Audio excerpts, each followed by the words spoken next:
काज पंचायत में जन सुराज कार्यकर्ताओं का जागरूकता अभियान। गांव-गांव घूमकर लोगों को किया जागरूक, बदलाव का लिया संकल्प। गुरुआ प्रखंड के काज पंचायत में जन सुराज अभियान के तहत रवि रंजन दांगी के नेतृत्व में एक जन जागरूकता अभियान चलाया गया। इस दौरान गांव के टोले में जाकर ग्रामीणों से संवाद स्थापित किया और उन्हें शिक्षा, स्वास्थ्य, सड़क, रोजगार एवं सरकारी योजनाओं से अवगत कराया। उन्होंने कहा कि बिहार में बदलाव केवल भाषणों से नहीं बल्कि भागीदारी और ईमानदारी व्यवस्था से ही संभव है। कार्यक्रम के दौरान रवि रंजन दांगी ने ग्रामीणों से खुलकर संवाद किया और उन्हें शिक्षा, स्वास्थ्य, रोजगार, बिजली, सड़क और योजनाओं के पारदर्शिता पर राय ली।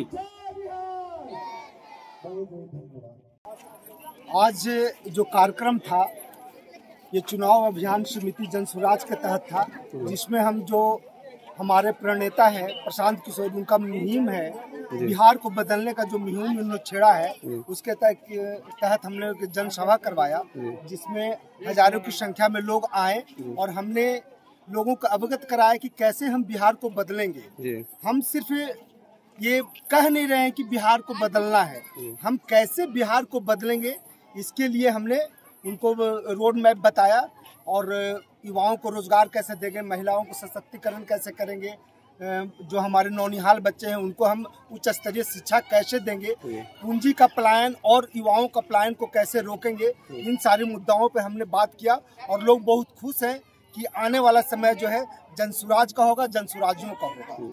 उनका जो बदलाव का मुहिम है उसको आप लोगों तक किस तरह से पहुंचा रहे हैं?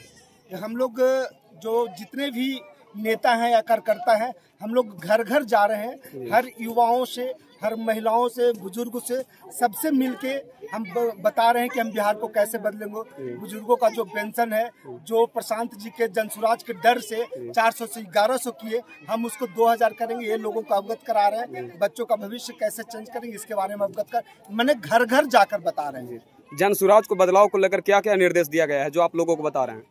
ये तो सारी बातें मैं कर ही रहा हूँ कि जो 5 मुख्य काम है जो सारे लोग बताएं कि पहला जो है जो युवाओं का पलायन है। युवाओं का पलायन क्यों है? युवाओं का पलायन इसलिए है क्योंकि यहाँ से पूंजी का पलायन दूसरे राज्यों में, हम लोग का गाढ़ी कमाई जो हम लोग बैंक में जमा करते हैं वो हम लोगों को ऋण के रूप में मिलना चाहिए। हम लोगों को मात्र 100 रुपये में 40 रुपये मिलता है, यानी कि 40% मिलता है, जिस पर हम अधिकारी हैं। कम से कम तो 75 से 80-85% तक मिलना चाहिए, लेकिन हम लोग को मिलता है कितना? 40%। वो जो 35% है दूसरे राज्यों का डेवलपमेंट में, दूसरे राज्यों का कल कारखाना खोलने में जाता है। अगर हम पूंजी का पलायन को रोक देंगे तो जो है यहाँ से युवाओं का पलायन बंद हो जाएगा। अगर हम युवाओं का पलायन बंद करना है तो उनको पूंजी की उपलब्धता करवानी होगी। वही पूंजी हम युवाओं को देंगे ताकि वो रोजगार कर सके, महिलाओं को पूंजी देंगे ताकि वो रोजगार सके। उसी पूंजी से हम स्कूल वगैरह, अच्छे स्कूल का निर्माण ताकि बच्चे की अच्छी शिक्षा मिल सके। हम उस पूंजी को हम खेती में यूज करेंगे ताकि खेती का उपज बढ़े। यही सब बातें हैं। सरकार वादे करती है लेकिन काम नहीं करते हैं। आप किस तरह से लोगों को विश्वास दिलाएंगे जनसुराज पार्टी? मेरे पास रोड मैप है। हमने अभी तुरंत आपने पूछा पूंजी जो पलायन हो रहा है, पूंजी का जो पलायन हो रहा है हमको नहीं मिलता है। और यहाँ के बैंकर्स लोग जो है जिसपे सरकार का पकड़ नहीं है, वो पूंजी क्या करते हैं दूसरे राज्यों में चला जाता है, वहाँ कल कारखाने खुलते हैं और यही पूंजी को हम नहीं जाने देंगे। हमारी जब व्यवस्था आएगी तो जो हमारा पूंजी 35 से 40% यानी कि कम से कम इस साल जो गया है 2,60,000 करोड़ रुपया जो बाहर में चला गया है, हम यहीं पे उसको रोजगार करने में, यहाँ कल कारखाना खोलने में, छोटी मोटी कुटीर उद्योग खोलने में युवाओं को देंगे, महिलाओं को देंगे, बुजुर्ग को देंगे, नौजवानों को देंगे ताकि वो रोजगार सके। और एक सबसे बड़ी बात है जो लोग नहीं समझते हैं, हमारे नौजवान भी नहीं समझते हैं कि जो बाहर में रोजगार नौकरी करने जाते 10 या 15 हजार की नौकरी करते हैं क्या दादा? 10-15 हजार, लेकिन जो नौकरी करते हैं कम से कम 10 हजार तो खर्चा भी वहीं करके आ जाते हैं। चावल, दाल, आटा, सब्जी, कपड़ा लत्ता, दवा, दारू, ये सब कहाँ से कर देंगे? दूसरे राज्यों में कर देंगे। वहाँ का लोग, वहाँ का बिजनेसमैन को फायदा होगा, वहाँ का जो मकान बना रखे हैं, रेंट पर चढ़ा रखे हैं, उनको फायदा होगा, ना कि हम लोगों को होगा। वही युवा जब यहाँ 15 हजार का खरीदारी करेंगे, जब भरौंदा बाजार से खरीदारी करेंगे, काज में दुकानदारी से खरीदारी करेंगे, यहाँ का किसान से सब्जी लेंगे तो यहाँ फायदा होगा, ना कि दूसरे राज्यों को फायदा होगा। और दुकान खुलेगा, और जैसा चाचा सही बोल रहे हैं, और दुकान खुलेगा। तो दुकान जब खुलेगा तो जो बाहर रहते यहीं रहेंगे तो बिक्री ज्यादा होगा, बिक्री ज्यादा होगा तो क्या होगा, पूंजी ज्यादा मिलेगा, पूंजी ज्यादा मिलेगा तो क्या होगा, फायदा भी ज्यादा होगा। हम इस चीज को रोकने वाले हैं। हम जो स्ट्रेस माइग्रेशन है, दबाव में जो बाहर जाते हैं लोग, उनको हम पूरी तरह से आने वाला दशहरा दीपावली को हम पूरी तरह से खत्म कर देंगे। इसका आने वाले 11 या 20 तारीख से एक पारिवारिक लाभ कार्ड हम बनाने जा रहे हैं, जिसके साथ उसमें हमारा जो सरकार बनाएगा उसमें सारा डिटेल रहेगा कि कितना युवा बाहर रहते हैं। उनको जब यहाँ आएंगे दशहरा दीपावली में, हम उनको बाहर नहीं जाने देंगे। अगर गुरुआ विधानसभा से आपको उम्मीदवार बनाया जाए तब प्रथम विकास का आयोजन क्या होगा आपका? देखिए, जो गुरुआ विधानसभा से उम्मीदवार बनते हैं और अगर हम जीत के यहाँ आते हैं तो 5 वादे जो हैं वो तो करेगा ही करेगा सरकार। तो उसके बारे में बार बार बताना समय को पहली प्राथमिकता क्या हमारी जो इसके बाद शिक्षा, रोजगार, युवाओं का पलायन, महिलाओं का सशक्तिकरण, बुजुर्गों को 2000 पेंशन के अलावा जो होगा, जो जितने भी बाजार हैं, चाहे गुरुआ चले जाइए, गुरारो चले जाइए, मथुरापुर चले जाइए, बरोरा चले जाइए, अगर हम जाते हैं तो घंटों जाम में लगना पड़ता है, घंटों जाम में लगते हैं। इस चीज से हम सबसे पहले निपटारा करवाने की कोशिश करेंगे। वो 5 काम के अलावा मैं बोल रहा हूँ, ये हुआ। और जो खिचड़ी विद्यालय बना के रखे हैं लोग, सरकार जो क्या बोलते हैं, चरवाहा विद्यालय से खिचड़ी विद्यालय, इसको खिचड़ी विद्यालय से हम पलट कर रख देंगे। हम खिचड़ी विद्यालय रोकने नहीं जा रहे, लेकिन हम शिक्षा में उच्च स्तरीय व्यवस्था लाएंगे ताकि हमारे नौजवान, हम आने वाला भविष्य जो हमारे पर बोझ न पड़े। और जो विकास चिल्ला रही है सरकार 20 सालों से, वो विकास की दशा अभी महिलाएं बोल रही थी, जाके देखिए पार नहीं हो पाया, मेरा गाड़ी जो है पार नहीं हो पाया। ये जो रोड का व्यवस्था जो है इसको सुधारेंगे। ये सिर्फ अब किताबी बातें रह गई हैं कि रोड का व्यवस्था बहुत अच्छा हो गया। रोड का व्यवस्था था, 5 साल 6 साल व्यवस्था किए, लेकिन उसके बाद रोड का व्यवस्था इतना चरमरा गया, मेंटेनेंस नहीं हुआ। अब काम क्या हो रहा है, SH और NH पे ये जो आप देख रहे हैं एक्सप्रेसवे बन रहा है। एक्सप्रेसवे सिर्फ हम लोगों के लिए नहीं बन रहा है, वो नेपाल तक जुड़ रहा है, दूसरे राज्यों से आ रहा है।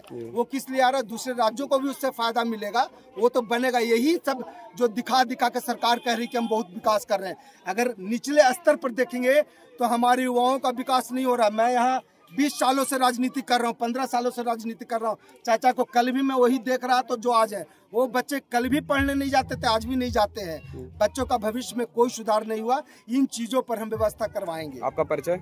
मेरा नाम है रवि रंजन दांगी, मेरा घर हुआ भरौंधा इटमा और काज पंचायत से मैं बिलोंग करता हूँ। आने वाला जो चुनाव है इसमें मैं यहाँ का प्रत्याशी के रूप में अपना फॉर्म भरा है और मुझे आशा नहीं पूर्ण विश्वास है, अगर हमें प्रशांत जी मौका देंगे तो मैं यहाँ के लोगों का, जनता के उम्मीदों पर खरा उतरूंगा और मैं ईमानदारी पूर्वक काम करूंगा।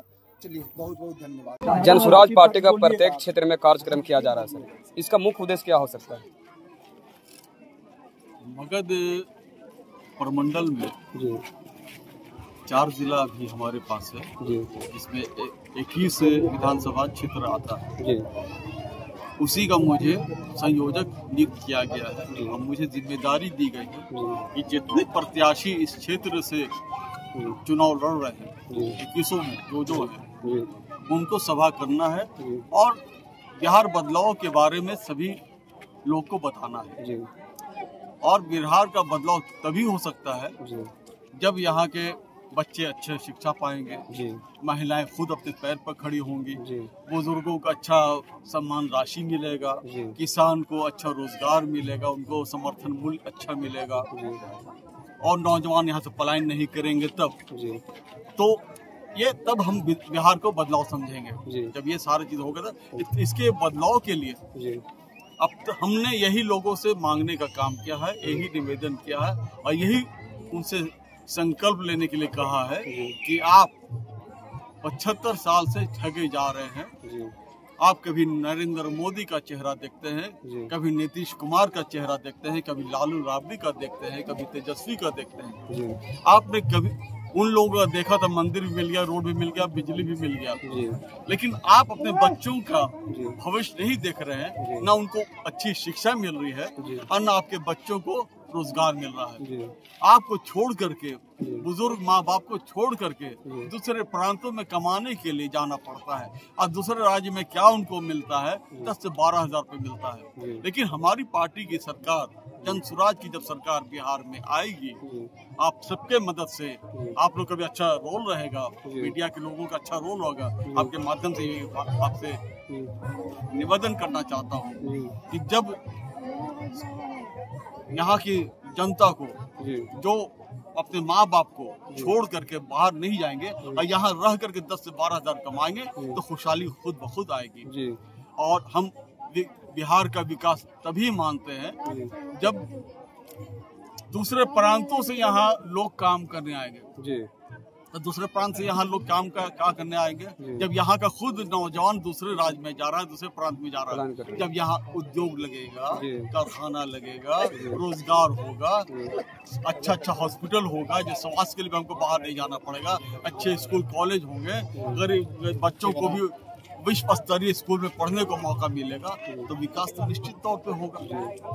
यही हमारे पार्टी का है संकल्प, और हम लोग बिहार को बदल के रहने वाले हैं। हम सिर्फ 21 विधानसभा की जिम्मेदारी लिया है, लेकिन हम आपसे वादा करता हूं और विश्वास दिलाता हूं, हम लोग 243 सीट पर लड़ेंगे और हर पर हम लोग कामयाब होने जा रहे हैं। भाई वोटर कार्ड का सर्वेक्षण चल रहा है सर, इसका ये तो सबसे ज्यादा नुकसान हमारे साथ हो रहा है। मेरा मुद्दा ही है पलायन, और जो पलायन कर गया है, जो मेरे बच्चे बाहर में है, दूसरे प्रांत में है, उनका वोटर लिस्ट से नाम कट जाएगा। तो उनको तो लाने के लिए हम तो चुनाव आयोग से लड़ेंगे ही ना, और हमारे बड़े बड़े नेता वहाँ चुनाव आयोग के पास जा रहे हैं, और ये मुद्दा हम लोग बहुत उसको अहमियत देते हुए उसको उठा रहे हैं, और हम लोग लड़ेंगे इसके लिए। अगर हमको रोड पर भी आना पड़ेगा, हम रोड पर आएंगे। आपका परिचय से? मोहम्मद अमजद हसन, हम मगध प्रमंडल चुनाव अभियान समिति के संयोजक भी हैं।